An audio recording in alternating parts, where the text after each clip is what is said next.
VK news, राष्ट्र के नाम। नमस्कार, स्वागत है आपका वीके न्यूज में।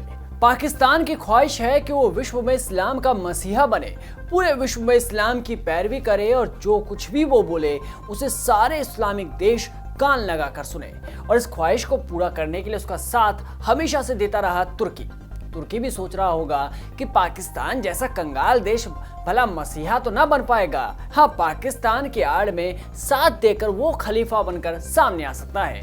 इसलिए दोनों ही देश खुलकर कट्टरपंथियों का हमेशा सपोर्ट करते रहे, कट्टर इस्लाम की पैरवी करते रहे और यही सोच अब तुर्की को लेकर डूबने वाली है। दोनों ही देशों की नीति अब उनकी बदनीयती बनने वाली है। दरअसल इस्लाम के नाम पर इमरान खान के साथ दोस्ती की कस्में खा रहे एर्दोगान तुर्की को भी पाकिस्तान की राह पर लेकर निकल पड़े। एर्दोगान की जोखिम भरी नई आर्थिक नीति और दरों में कटौती की संभावनाओं के कारण तुर्की की मुद्रा यानी कि लीरा सोमवार को डॉलर के मुकाबले 7% तक गिर गई।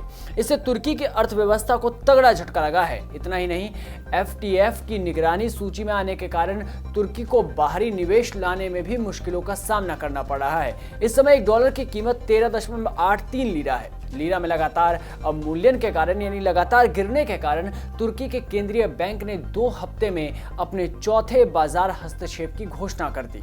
डॉलर की कीमत बढ़ने के कारण तुर्की का आयात निर्यात और विदेशी मुद्रा भंडार भी अब नकारात्मक असर दिख रहा है। अर्थव्यवस्था में मुद्रास्फीति के बढ़ने के कारण आम जनता पर महंगाई का बोझ बढ़ रहा है। लीरा के लगातार गिरने से रोकने में फेल होने के कारण एर्दोगन ने दिसंबर के शुरुआत में ही तुर्की के वित्त मंत्री को हटा दिया था। एर्दोगन ने लगातार तर्क दिया कि ऊंची ब्याज दरों से महंगाई बढ़ती है, जबकि पारंपरिक अर्थशास्त्र के हिसाब से ये सोच उलट है। यानी कि राष्ट्रपति जो है वहां के वो उल्टी गंगा बहाने में लगे हुए हैं। राष्ट्रपति ब्याज दरों में अंतर के कारण 2019 से सेंट्रल बैंक के 3 गवर्नर को अब तक हटा चुके हैं। इस बात से आप समझ सकते हैं कि सेंट्रल बैंक के 3 गवर्नर को अभी तक हटाया जा चुका है तो तुर्की के सर पर कितनी बड़ी टेंशन होगी।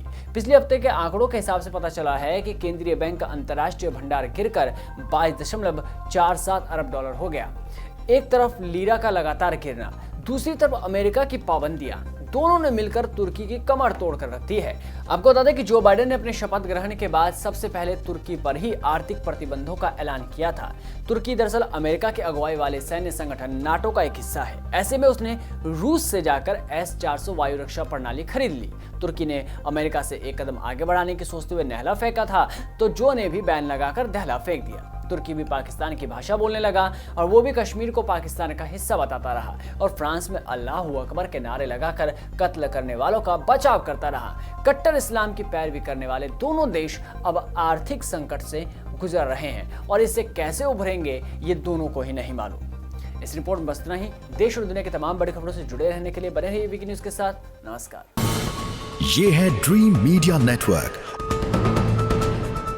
और आप देख रहे हैं देश का पहला 24/7 digital news channel VK news, राष्ट्र के नाम।